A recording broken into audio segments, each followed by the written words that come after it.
Arsenal sukses melaju ke babak semifinal Carabao Cup 2025-2026 usai menumbangkan Crystal Palace dalam duel adu penalti. Laga ini bukan cuma tentang kemenangan Arsenal, tetapi juga tentang momen manis Kepa Arrizabalaga. Kehadirannya di babak adu penalti kembali membangkitkan nostalgia para penonton Premier League.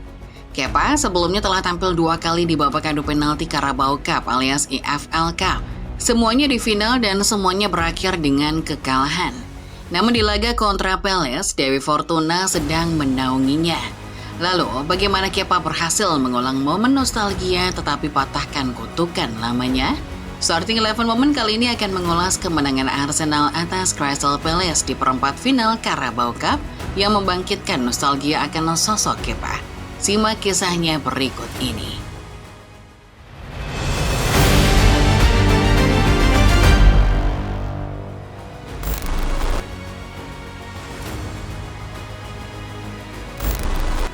Di antara semua kompetisi yang diikuti Arsenal musim ini, Carabao Cup mungkin jadi trofi paling realistis untuk dimenangkan. Bukan cuma karena gengsi turnamennya lebih rendah, tapi juga karena jalur yang terbentang di depan mata terbilang jauh lebih sederhana dibandingkan Premier League atau Liga Champions. Arsenal telah mencapai babak perempat final, yang berarti mereka hanya membutuhkan 4 kemenangan lagi untuk mengangkat sebuah trofi. 4 laga itu adalah 1 laga perempat final, 2 leg semifinal, dan 1 partai final. Jalur ini tentu lebih singkat dibandingkan UCL atau EPL yang menuntut perjalanan lebih panjang. Meski jalan yang ditempuh terbilang mudah, lawan yang akan dihadapi Arsenal bukanlah klub sembarangan. Crystal Palace barangkali tidak punya nama sebesar meriam London, tapi status mereka dalam beberapa musim terakhir telah meningkat. Di bawah asuhan Oliver Glasner, Palace adalah tim yang merepotkan bagi para raksasa. Rekor head-to-head menyebut Arsenal unggul. Berdasarkan data transfer market, pertemuan antara keduanya telah terjadi sebanyak 60 kali di berbagai ajang. Dari total pertemuan tersebut, Arsenal mendominasi dengan 37 kemenangan. Sementara Palace hanya mampu meraih 6 kemenangan dan sisanya berakhir imbang. Namun, sepak bola bukan cuma bicara soal rekor pertemuan.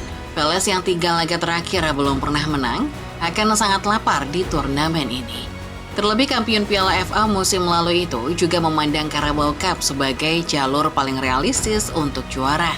Jadi bisa dipastikan laga perempat final ini tak akan mudah buat Arsenal.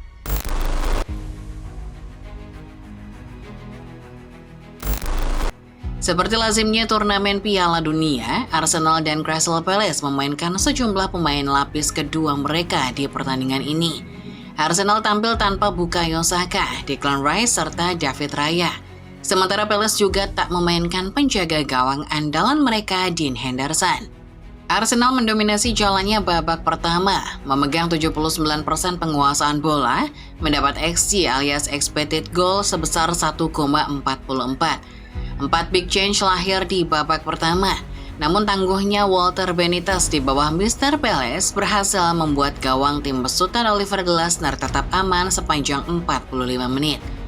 Di babak kedua, Palace lebih berani bermain agresif, membuat Arsenal lebih sedikit melakukan progresi ke depan.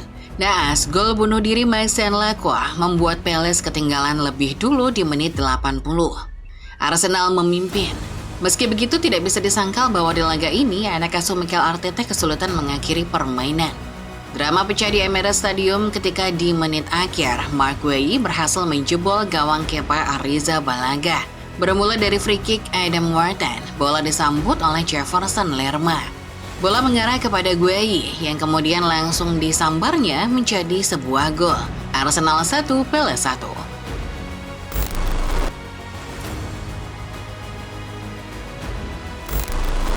Hasil imbang selama 90 menit praktis membawa laga ke babak adu penalti. Disinilah momen nostalgia dimulai.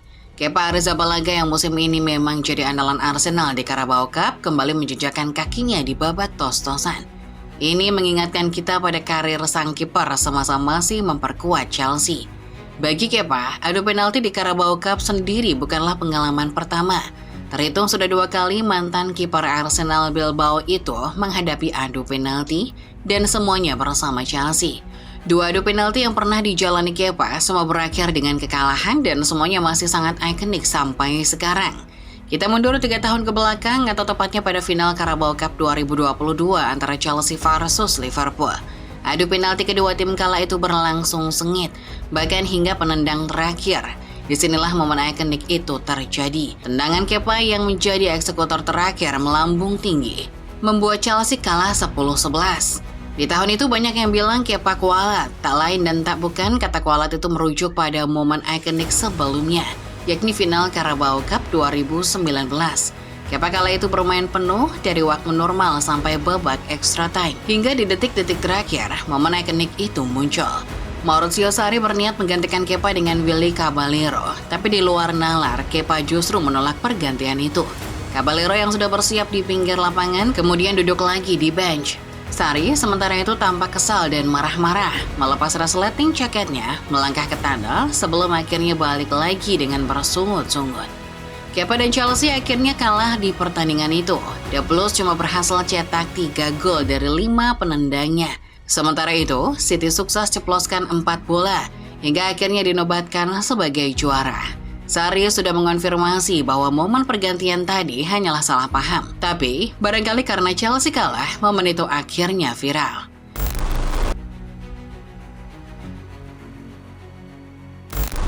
Dua momen adu penalti di Carabao Cup sebelumnya memang terasa bak kutukan buat Kepa Arrizabalaga. Mantan kiper Chelsea itu mungkin juga masih mempunyai sisa-sisa kenangan pahit tersebut dalam benaknya. Namun, kutukan itu pada akhirnya patah melawan Palace. 7 penendang Palace maupun Arsenal berhasil menyerangkan bola ke dalam gawang, membuat adu penalti berlanjut ke penendang nomor 8. William Saliba berhasil menunaikan tugasnya dengan baik untuk Arsenal.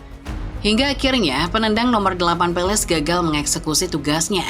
Memang dasar hari keberuntungannya Kepa, kiper asal Spanyol itu selalu melompat ke arah kanan, tetapi selalu kebobolan oleh 7 penendang sebelumnya. Tapi tendangan Maxence Lacroix yang merupakan penendang ke-8 Palace berbeda. Tembakannya kurang ke pinggir sehingga Kepa dengan mudah menepis bola. Malam itu juga jadi malam sialnya Lacroix. Ibarat sudah jatuh, tertimpa tangga pula. Ia adalah orang yang mencetak gol bunuh diri yang membawa Arsenal unggul 1-0. Di babak adu penalti, tembakannya malah jadi satu-satunya yang gagal. Palace tersingkir, Arsenal melaju, dan nama Kepa pada akhirnya jadi pahlawan.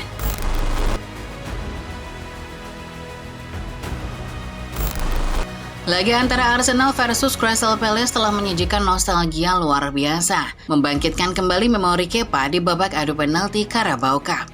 Meski begitu, nostalgia tampaknya belum selesai buat kiper 31 tahun. Pasalnya di babak semifinal nanti, Kepa akan bersua dengan mantan timnya Chelsea. Arsenal akan bertemu dengan rival sekotanya sekali lagi di babak semifinal Carabao Cup nanti. Memang, pertemuan melawan skuad Enzo Maresca bukanlah tugas yang mudah. Tapi sekali lagi ini akan menjadi semacam uji kelayakan. Apakah musim ini benar-benar akan menjadi musimnya Arsenal juara atau tidak? Bagi Kepa sendiri, Chelsea pasti punya kenangan istimewa. Terlepas dari momen sialnya di 2 adu penalti Carabao Cup tadi, di Chelsea, Kepa sejatinya terkenal sebagai kiper hebat dalam situasi penalti. Tahun 2021 lalu, Kepa bahkan catatkan rekor sebagai kiper Chelsea dengan penyelamatan terbanyak di babak adu penalti. Sebelum kegagalannya di final Carabao Cup 2022, Kepa juga menjadi pahlawan Chelsea di ajang UEFA Super Cup. 2 penyelamatan gemilangnya di babak shootout membuat Chelsea taklukan Villarreal kala itu. Januari nanti, nostalgia akan kembali menghampiri ketika Kepa akan kunjungi Stamford Bridge sebagai pemain Arsenal. Itulah dia Football Lovers, kisah keberhasilan Arsenal melangkah ke semifinal Carabao Cup, sekaligus kisah Kepa yang mengulang nostalgia dan patahkan kutukan adu penaltinya. Bagaimana menurut kalian sendiri? Akankah Kepa berhasil membawa Arsenal juarai Carabao Cup musim ini? Tulis pendapat kalian di kolom komentar ya. Like videonya kalau kalian suka, jangan lupa subscribe lalu nyalakan notifikasinya supaya kalian gak ketinggalan setiap update terbaru serta pembahasan-pembahasan menarik seputar sepak bola lainnya dari Starting 11 Moment. Terima kasih sudah menonton dan sampai jumpa.